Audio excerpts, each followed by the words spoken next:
हरे कृष्णा। चतुर्थ अध्याय दिव्य ज्ञान।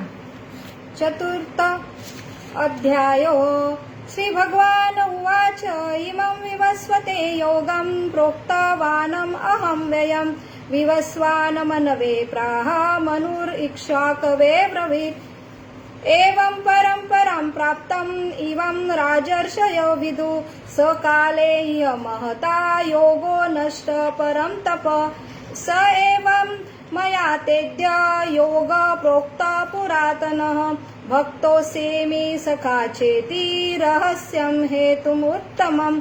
अर्जुन उवाच अपरं भवतो जन्म परं जन्म विवस्वत कथम् एतान् द्विजानीयां त्वमादौ प्रोक्तवानिति।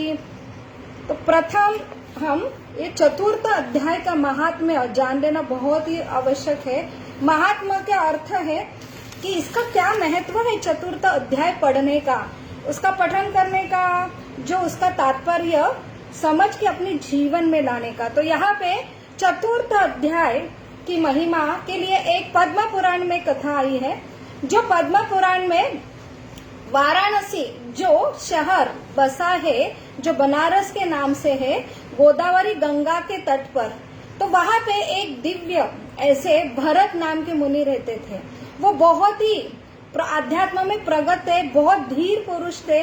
वो नित्य क्रम से वो चतुर्थ अध्याय गीता का चौथा अध्याय का पठन नित्य रूप से करते थे। बहुत ही धीर पुरुष थे और ग्रीष्म जो गर्मी का जो सीजन है उसमें भी वो तपस्या करते थे। तो उनके लिए कोई ऋतु गर्मी हो ठंडी हो कोई उनके ऊपर बाधा नहीं थी। ऐसे ये ऋषि एक बार जो दूसरे नगर में वो प्रवेश करते हैं, वहां पे उन्हें दो बेर के वृक्ष दिखाई देते हैं। वो वृक्ष के नीचे वो आराम करते हैं और नित्य रूप से अपना चौथा अध्याय गीता का पठन करते हैं। अपना अध्ययन होने के बाद वहां विश्राम करते हैं। तो दो बेर के जो वृक्ष है, एक वृक्ष के जो जड़ है वहां पे उन्होंने सर रखा है और दूसरे वृक्ष के जड़ में उनका पैर उन्होंने रखा है।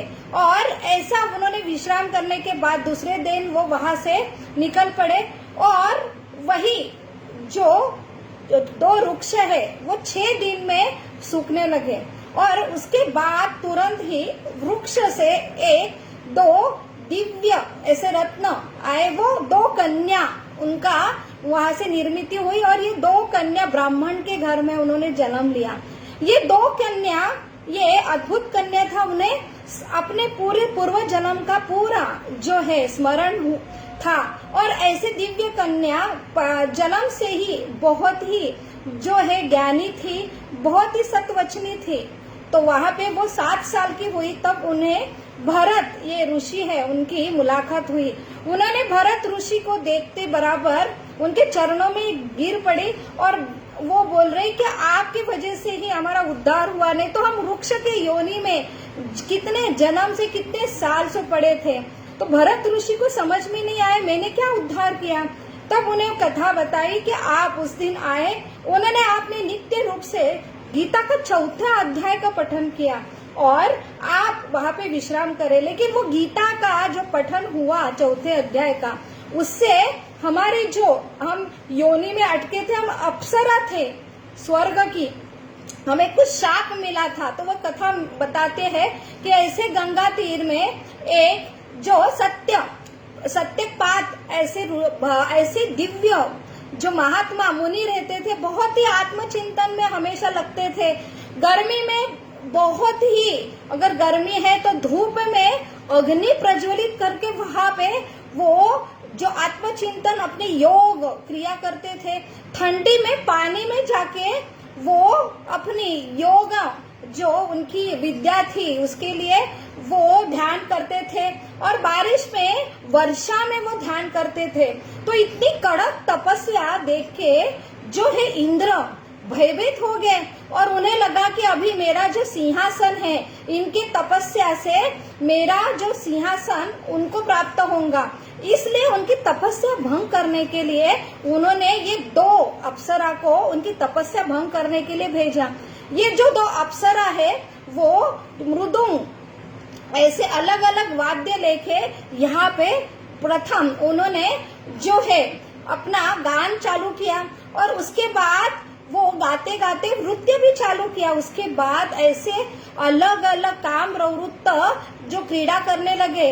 तो यहाँ पे ये जो मुनि है तो वहां पे वो बहुत ही क्रोधित हो गए और उन्होंने क्रोध से उन्हें शाप दे दिया कि आप ये क्रिया किए इसलिए आप वृक्ष बन जाओ। ये दोनों भी अप्सरा बहुत ही डर गई। उन्होंने उनसे क्षमा याचना मांगी और वो बोले हम तो हमारे स्वामी की आज्ञा की वजह से ये कर्म किया, तो कृपया हमें क्षमा कर दो।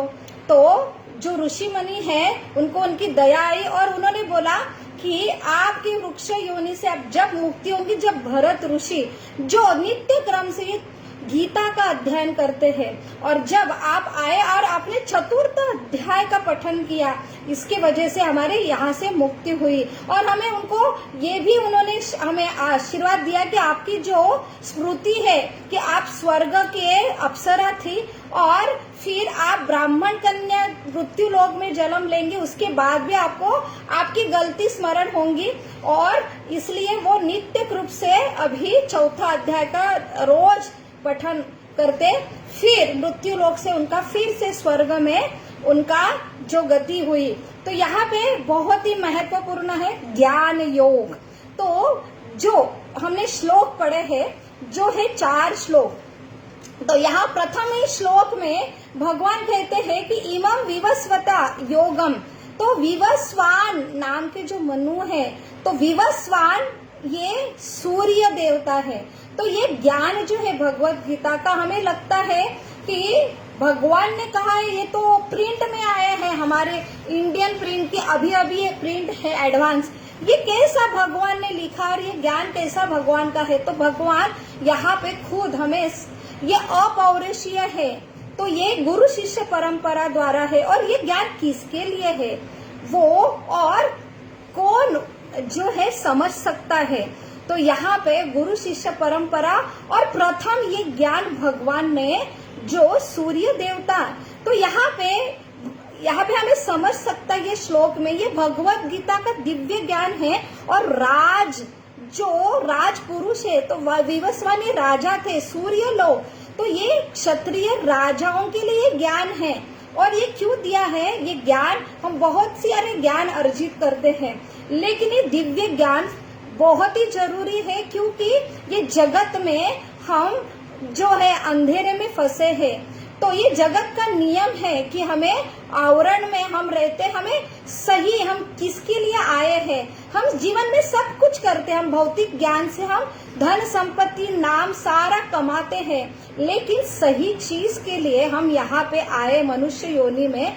तो हमारा भगवान का जो संबंध है समझने के लिए, वो प्रस्थापित करने के लिए, और अल्टीमेटली इस जगत में जब हम देहधारी जो आत्मा है लेकिन देह में हम बंधे हैं, ये प्रकृति के नियम में बंधे हैं, अलग अलग ये बंधन में अटके हैं, इससे मुक्त होने के लिए हम आए हैं। तो ये ज्ञान वो संबंध ज्ञान भगवान का ज्ञान पुनः प्रस्थापित करने का है, लेकिन ये ज्ञान हर कोई नहीं समझ सकता, इसलिए ये राजाओं के लिए है। और ऐसे राजा का दायित्व है कि अपने जो प्रजा है उनके ऊपर निर्भर है, तो उनको ये ज्ञान उन्होंने देना चाहिए। तो ये राज पुरुष के लिए है, इसलिए भगवान ने प्रथम जो है सूर्य देवता जो ग्रह के, तो भगवान यहाँ पे ब्रह्म संहिता में भी हमें ब्रह्मा जी जिन्होंने सृष्टि निर्माण की है वो भी सूर्य देवता की परिभाषा देते हैं। सूर्य देवता कौन है? जिसकी वजह से ग्रह चलायमान है, हमारी सृष्टि चलायमान है। तो ये हमारी सृष्टि ये जगत के राजा है, इसलिए ब्रह्मा जी हमें परिभाषा देते हैं सूर्य देवता कौन है। हम भी भूल जाते हैं हमारे जो नियत कर्म है, हमें किसके सहारे हम जी रहे हैं। तो संयम में कौन राजा है? तो हमें ये जो राजा है सूर्य देवता, तो वो भी किसके ऊपर निर्भर है? तो ये चक्षुरेश सविता सकल ग्रहाणा राजा, तो ये जो है भगवान के नेत्र है। तो ये भगवान के जो भगवान राष्ट्रपति उनके मंत्री है, वो भगवान के अधिकार में यहाँ पे कार्यरत होते हैं, तो भगवान ने उन्हें नियुक्त किया है और ये सृष्टि की चलायमान है। तो अल्टीमेटली ये सृष्टि के राजा है, लेकिन वो भी किसके अंडर है? भगवान के अंडर है। इसलिए भगवान ने उन्हें पहले ये ज्ञान दिया और लगभग कालावधि जो त्रेता युग के प्रारंभ में जो विवस्वान, उनके बाद उन्होंने अपने पुत्र मनु को दिया। मनु ने इक्ष्वाकु जो राजा है, जो हम सूर्य वंश में प्रभु रामचंद्र के वंश में आते हैं, तो इतने पूर्व से त्रेता युग से ही ज्ञान चला आया है। और हमारी काल जो गणना है अभी 5000 साल हुए हैं कलयुग को प्रारंभ, तो ये त्रेता युग से लगभग 20 कोटि जो है 12 कोटि साल से प्रथम ये ज्ञान भगवान ने दिया था। ये राजाओं को दिया था, राजाओं ने अपने प्रजाओं को ये देना चाहिए। तो ये काल परंपरा बीच में नष्ट हुई थी, तो इसका अर्थ भगवान बता रहे दूसरे श्लोक में कि नष्ट हुई तो अर्थ जो है कि जैसे राजा अपने स्वयं के लिए ये इस्तेमाल कर रहे थे। भगवत गीता का ज्ञान जो है बहुत लोग लेते हैं, लेकिन वो अपने जीवन में इसके लिए कि मैं भौतिकता से कैसा बड़ा हूँ, तो यहाँ पे राजनीति सब है, लेकिन अल्टीमेटली उसका उद्देश्य है भगवान को समझना और भगवान का और हमारा संबंध प्रस्थापित करना। लेकिन भगवान को सिर्फ एक राजनैतिक पुरुष के रूप में अगर हम देखते हैं, वो ज्ञान हमारे भौतिक जो है हमारे भौतिकता के लिए हम इस्तेमाल करते हैं, तो ये अर्थ बदल के हम ये ज्ञान ले रहे हैं और दे रहे हैं। तो सही अर्थ ये समय के काल से लुप्त हुआ था, इसलिए सही अर्थ पुनः प्रस्थापित करने के लिए फिर से भगवान ने इतने जो 20 कोटि साल में फिर से 5000 साल पूर्व द्वापर युग में फिर से वही ज्ञान अर्जुन को दिया। तो सही अर्थ कि भगवान कृष्ण, ये पूर्ण पुरुषोत्तम कृष्ण, उन्होंने अपने मुख से दिया। तो ये क्या है? ये श्रुति है। श्रुति का अर्थ है डायरेक्ट, अपौरुषीय। भगवान ने अपने मुख से दिया। और जब तक हम कृष्ण को पूर्ण पुरुषोत्तम भगवान के रूप में नहीं स्वीकार करेंगे, तब तक ये ज्ञान हमें समझ में नहीं आता है। तो ये ज्ञान किसे समझ में आता है? जो अर्जुन की क्वालिटी रखता है। तो अर्जुन का क्वालिटी क्या है? कि वो भक्त है, भगवान को समझ के भगवान की शरणागति में है। तो ऐसे अर्जुन की अगर क्वालिटी हम में है, तो ही हम ये दिव्य ज्ञान, और जब हम स्वीकार करते हैं कि कृष्ण ही पूर्ण पुरुषोत्तम है और पूर्ण पुरुषोत्तम कृष्ण जिन्होंने ये ज्ञान दिव्य दिया है, और हम अर्जुन के मनोभाव के रूप में हम उनको स्वीकार करते हैं, तभी ये ज्ञान हमें प्राप्त होगा। जो 5000 साल पहले सही अर्थ जैसे ही वैसे, जैसे यथारूप ये गुरु शिष्य परंपरा से आया है, तो उसका अर्थ है कि भगवान को समझो, भगवान को शरणागत हो और भगवान से अपना पुनः संबंध प्रस्थापित करो। ये सही उद्देश्य है गीता का, ना कि सिर्फ उससे राजनीति समझे और अपने जीवन में अपनी भौतिकता की प्रगति के लिए इसका इस्तेमाल करें। तो सही अर्थ है भगवान को जानना है, और हम अर्जुन के मूड में रहेंगे तो ये ज्ञान समझना बहुत आसान है। तो यहाँ अर्जुन उनको प्रश्न पूछते हैं 4थे श्लोक में कि मुझे तो स्मरण नहीं है। तो भगवान बोल रहे हैं कि तुम भी थे मेरे पार्षद के रूप में, आप नित्य पार्षद है, तो मैं भी था, लेकिन आप में और मुझ में तो एक अंश में और भगवान में यही अंतर रहता कि भगवान क्या है? हमेशा आदि भी है, आज भी है, कल भी रहेंगे। तो उनकी स्मृति जो है वो हमेशा क्या रहती है?